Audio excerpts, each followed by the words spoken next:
This is just a makeup training in the case that you missed training this past week.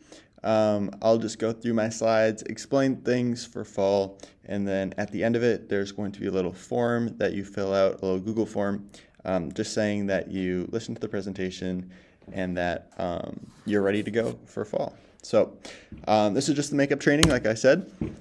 So we're going to skip a couple of the slides that we went through as a group.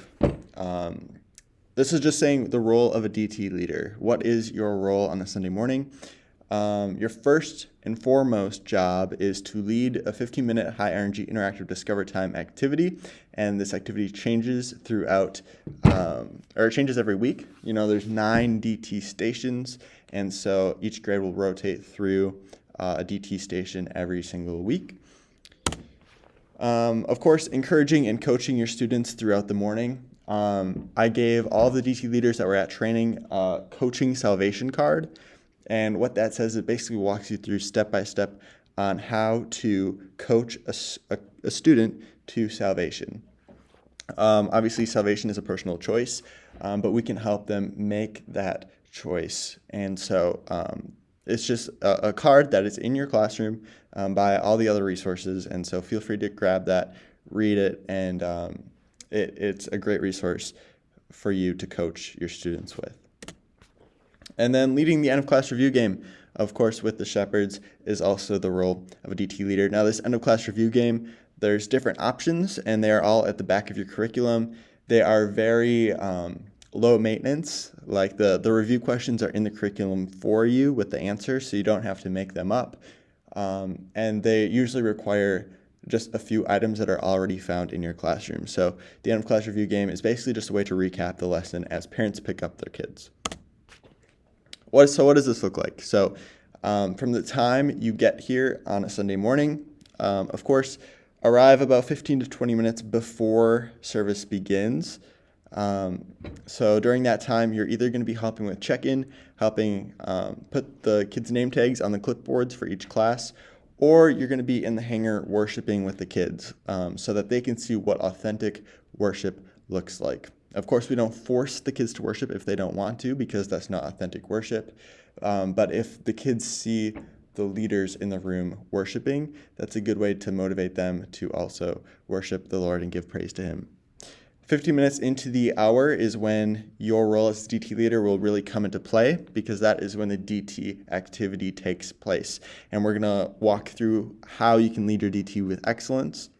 Halfway through, so either at 9 o'clock if you're in the first service or at 10:30 if you're volunteering at the second service, that's when the lesson is going to start up in the classroom. So during that time, you can help kids find verses in their Bible, assisting the teacher, maybe playing as an actor if the teacher requests that, otherwise coaching your kids. If there's an opportunity at the end of class for salvation, that's something we're really trying to implement this year, is for teachers to have the class really reflect on the lesson, and if they haven't made that decision to follow Christ, let that be the moment. And so you may be taking a kid out into the hallway and praying with them, or reading the wordless book to them, something like that. And that's what I mean by coaching your kids. And then with 5 minutes left in the hour is when the lesson wraps up, end of class prayer, and then as a DT leader, you have the opportunity to lead the end of class review game as parents pick up their kids. How do we know a DT activity went well? What should a DT activity involve? Well, we hope that the kids are engaged, right? If a DT does not involve the kids being engaged, then it was a fail, right? We want our kids to be engaged. We want the activity to be purposeful. The DT activity is not just a fun little game. It actually connects with the lesson. And so as the DT leader, you are responsible for reading the lesson each week and coming in on a Sunday morning and knowing what the lesson is about, so then you can connect it to the DT activity. And also, we want the kids to have fun.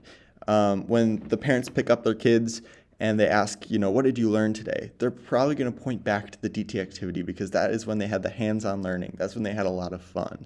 And so we want our DTs to involve these 3 different things. And if they do, that means the activity went well. So how can we make sure those 3 things happen every week? Number one, studying your DT. Come prepared. If you're reading directly from the curriculum on a Sunday morning, it's not going to look good. The kids aren't going to be engaged and they're not going to have fun. So make sure you know what the DT is and come in on a Sunday morning knowing what the lesson is about so you can weave it into the DT activity. If you have any questions about the DT activity or the lesson itself, feel free to shoot me an email or find me on a Sunday morning and I can help you through that.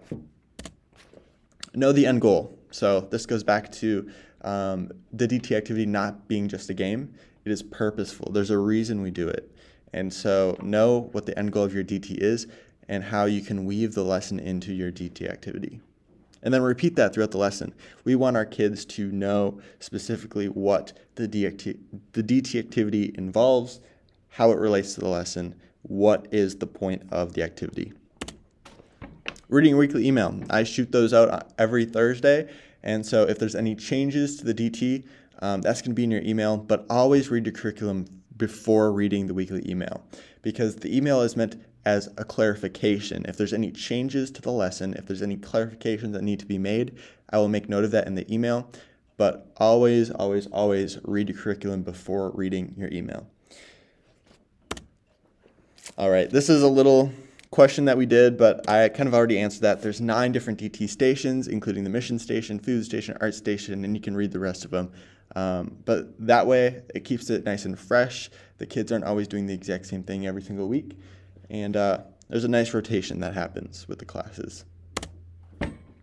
Keep the instructions short, under 2 minutes. When you're leading a DT, the kids do not have a long attention span. So keep the instructions short and sweet. Get the key points out. And that way the kids will be engaged, and that way they'll have fun. Just make sure you get that point across. Make sure you weave in the lesson into your DT throughout the activity. If the DT involves teams, that will be noted in your weekly email. Divide them at check-in. So put a little red dot on their hand when they check in. If the DT does involve teams, I will make sure to have the markers out and ready to go as the kids check in. It would just be your job or anybody else in your classroom who is checking in students to just make sure we're putting the classes in different teams. So if the DT involves teams, I'll make sure to have that note in the weekly email so you know what's going on. Talk loud. It's not as big of a deal in the fall as it is during the summer, because in the summer we're outside and there's a lot of traffic on the highway, so it's important to be loud in the summer. In the fall, we're inside, but it's still important that your kids hear you. If they don't hear you, they're not going to understand what the point of the DT is. They're not going to be engaged. One big thing here is when you're giving instructions, have your kids huddle around you. If they're in a line, the people at the end of the line are not going to be paying attention. So have them form a circle around you, and so you can talk to every single person at the exact same time, and everybody's able to hear you clearly. Expect all kids to participate.